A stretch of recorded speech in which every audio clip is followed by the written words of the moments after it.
Well, that brings me to my next question. Why is it that nations like ours call on Israel to immediately end the war rather than calling on the terrorists to immediately surrender and release the 50 remaining hostages, which, of course, would end the war? That's an excellent question. And I can only say that foreign ministers are looking for a quick fix instead of addressing the real challenging questions. You know, at one point in the statement, they call for a negotiated ceasefire. In the next paragraph, they call for an unconditional ceasefire. Which is it? How can it be both negotiated and unconditional? Of 28 foreign ministers, no one read the statement and realized they're contradicting themselves inside the same statement. Israel is facing impossible dilemmas, and Australia understood this at the beginning of the war. After the October 7th massacre, Australia called for a ceasefire and said it can only be sustainable if Hamas relinquishes power.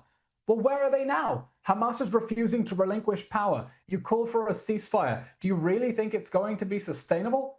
Because we know that a ceasefire that leaves Hamas in place just starts the clock ticking towards the next war. What we need now is pressure on Hamas to accept a temporary ceasefire and let some of the hostages go, and then we can have negotiations over a permanent settlement in which the whole world, the Arab world, Australia, the UK, go to Hamas and say, it's game over. You are never ruling the Gaza Strip again. We're not giving a penny to reconstruction. If it's going to go back into your tunnels, you need to lay down your arms, you need to give up power, you need to free all of the hostages, and you need to let this war that you started finally end.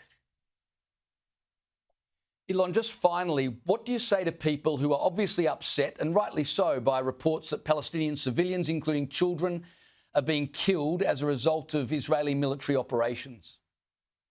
I think people are right to be upset because war is horrific. That's why it's important this war end permanently.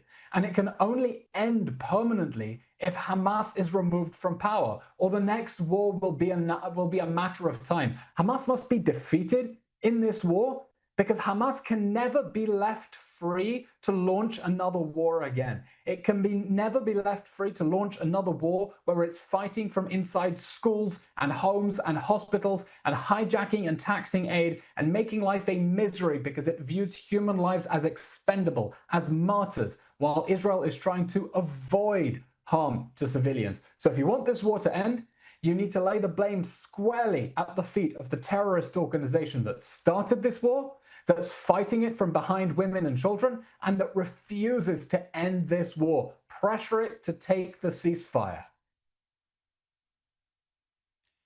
Well, Eylon Levy, it's always good to speak with you, and thank you for the clarity with which you speak. Appreciate your time tonight.